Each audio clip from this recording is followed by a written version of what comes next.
آج کا مسئلہ نہایت ہی اہم ہے کہ اسلام کی بنیاد اگر آپ جاننا چاہتے ہیں، اگر اسلام کی جڑ جاننا چاہتے ہیں، وہ اسلام کی بنیاد، اسلام کی بیس ہے سیرت مصطفیٰ صلی اللہ علیہ وسلم۔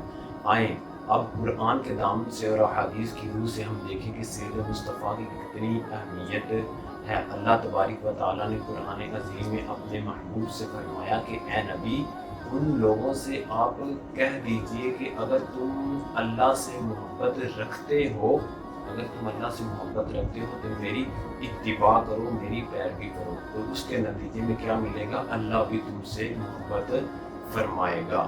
تمام مسلمان اپنی زندگی میں ایسے عمل کرتے ہیں جو اللہ تعالیٰ کی رضا ہے، اب لیکن اللہ کی رضا وہ مصطفیٰ کی رضا ہے۔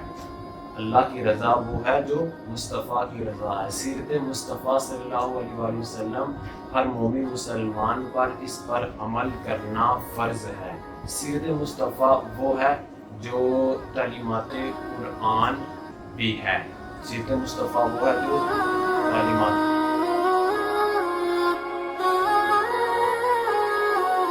قرآن بھی ہے۔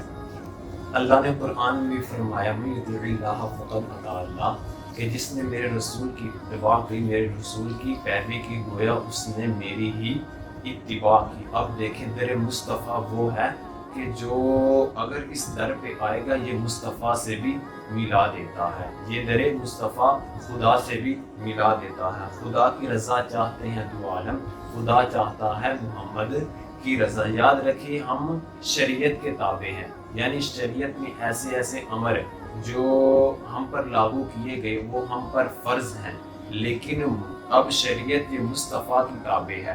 مطلب یہ کہ مصطفیٰ نے جو اپنی زندگی میں کیا وہ شریعت ہی بن گئی۔ اب خدا تبارک و تعالیٰ نے اپنے محبوب کو اتنا پروٹوکول دیا کہ اسلام کا جو قانون و ضوابط ہیں وہ تمام مسلمان کے لیے پابند ہیں، لیکن جو قانون اگر حضور کی بات کی جائے، قانون حضور کی مرضی کا منتظر ہے۔ حضور اپنی زندگی میں جو ان کی رضا تھی وہ کرتے رہے، وہ قانون ہی بن گیا۔ اب آئیے حدیث کی روح سے سیرت مصطفیٰ صلی اللہ تعالیٰ علیہ وآلہ وسلم کی اہمیت دیکھتے ہیں۔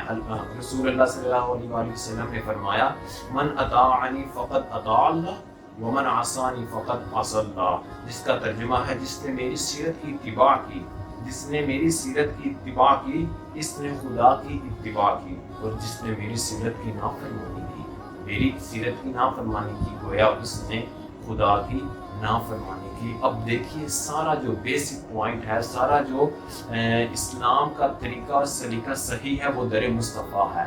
خدا کی جو رضا ہے وہ محبوب کی چوکٹ ہے۔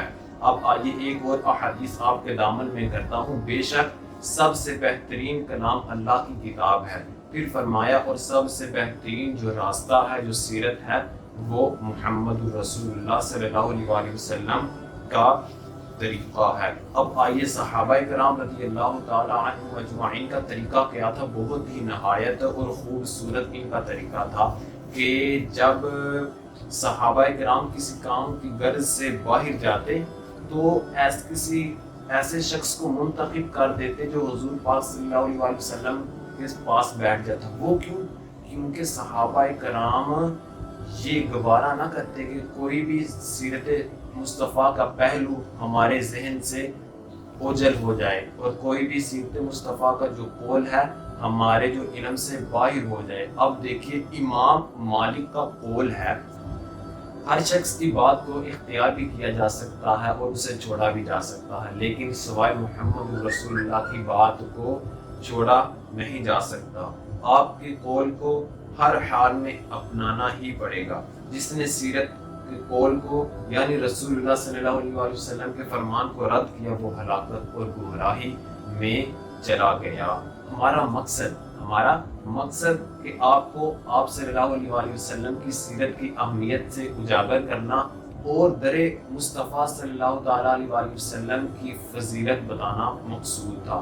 جو شخص اس در میں آیا اور اس نے اطاعت کی اس کو ملے گا کیا؟ قرآن میں اللہ تبارک و تعالیٰ نے واضح الفاظ میں اس کی جو اتباع کرنے والے کی جو اہمیت ہے وہ بتائی ہے۔ فرمایا وَإِن تُطِيعُوهُ تَهْتَدُوا، اگر تم میرے رسول صلی اللہ علیہ وآلہ وسلم کی پیروی کرو گے تو تم ہدایت پا جاؤ گے، یعنی کامیابی پا جاؤ گے۔ آپ کے اس پیج پر یعنی سیرت نبی صلی اللہ علیہ وآلہ وسلم جو کہ آپ کے تعاون سے مشہور و معروف شروع ہونا لگ پڑا ہے۔ پہلے تو تصویر کی صورت میں اسلامی معلومات شائع ہوتی تھی، لیکن ہم نے یہ سوچا کہ حضور کی سیرت کا جو چرچا ہے ہر ہر گھر میں عام ہو جائے، لہٰذا ہم نے یہ جو ہے ویڈیو سیشن کا برائے کرم نیک نیت کے ساتھ شیئر